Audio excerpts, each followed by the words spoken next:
Sedangkan dari sudut agama, perkembangan yang dibuat oleh Nietzsche, agama, Tuhan menciptakan manusia. Manusia lalu harus mengikuti ritual-ritual agama secara tajam. Tuhan mengawasi semua. Dalam ritual-ritual Gereja Katolik yang disebut pengakuan dosa, orang harus mengakukan dosanya secara detail ya, harus ngomong secara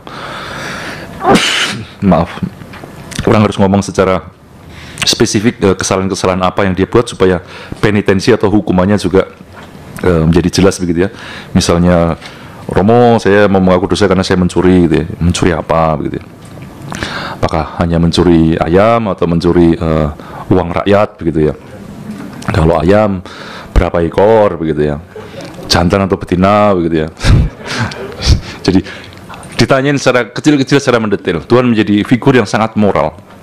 Kalau Tuhan menjadi figur yang sangat moral, lama-lama itu orang bisa berpikir, ini sebetulnya Tuhan apa sih gitu ya, kok Tuhan kok ngurusi kayak gini-gini, Tuhan kok ngurusi sampai maling ayam, maling apa begitu ya. Jadi rigoritas sains maupun rigoritas dalam agama itu lama-lama memang untuk orang yang katakan berada hidup dalam era pencerahan, visi-visi tentang Tuhan yang terlalu antropomorfistik ya, itu memang membuat orang lalu ini apa begitu ya, ini apa, jadi lalu Tuhan terdiskreditkan dengan sendirinya. Jadi penyingkiran Tuhan bukan karena Tuhan dianggap mengganggu atau apa, tapi justru dari logika internal tradisi Platoniko-Kristiani itu sendirilah yang membuat orang-orang yang ada di dalamnya kemudian tidak mempercayainya. Setelah itu saya berikan beberapa tafsir-tafsir mengenai gaya siensa.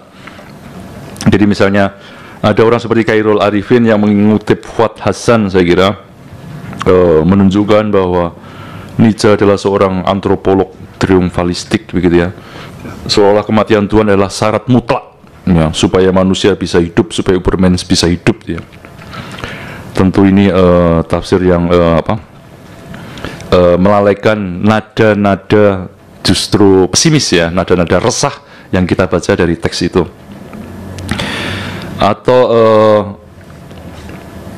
tafsir menjadikan Nietzsche sebagai orang gila, orang terbelah, kontradiktif ya. Tafsir semacam ini juga mengancam urian bagus dari S.T. Sunardi. Saya kira ini bukunya, saya kira sudah dicetak ulang ya, S.T. Sunardi. Ada urian bagus, tentu dia saya kira yang pertama kali membuat buku secara komprehensif menarik tentang Nietzsche ya. Dan itu dulu hanya skripsi S1 ya, kalau tidak salah. Skripsi S1 di STF ya, lalu menjadi buku. Tahun 96 diterbitkan. Ada catatan pendamping dari Mas GM di belakangnya. Nah, S.T. Sunardi juga sayangnya menafsir Nietzsche sebagai gila dalam soal warta kematian Tuhan ini. Dan dia salah menerjemahkan bahwa seolah-olah di pasar itu Nietzsche berhadapan dengan orang-orang yang masih menggenggam keyakinan mereka akan Tuhan. Ya, padahal kalau itu kita baca sungguh di teksnya, itu orang yang sudah tidak percaya gitu ya. Jadi kadang-kadang ketelitian atas terjemahan ini bisa mengganggu tafsir-tafsir yang sudah bagus. Atau bahkan misalnya S.T. Sunardi menerjemahkan bahwa yang hilang dan tersesat seperti anak kecil itu adalah si orang gila sendiri. Nah, jadi orang-orang itu tertawa karena seolah si orang gila itu lari-lari seperti anak kecil yang tersesat gitu ya. Padahal kalau kita baca sungguh-sungguh, yang dianggap hilang tersesat itu adalah Tuhan yang dicari oleh orang sinting itu. Jadi karena orang pasar itu memang sudah tidak percaya sama Tuhan, merasa superior, merasa lebih cerah, maka ketika ada orang nyari-nyari Tuhan ya ditertawakan, dijadikan guyon begitu. Kemudian bagian terakhir saya sedikit memberikan epilog mengenai buku-buku yang membahas ateismenya Nietzsche dari STF, misalnya Louis Lehy, juga Fuad Hasan tentu saja, Bertens, Nanyis. Kalau ada buku komprehensif saya sudah bilang itu tulisannya S.T. Sunardi, dan tentu yang terakhir adalah bukunya Ahmad Santoso. yang saya kira meleset ya Ahmad Santoso, fatal ya, meleset menafsirkan Nietzsche, saya kira karena ya tidak dibaca secara teliti teksnya.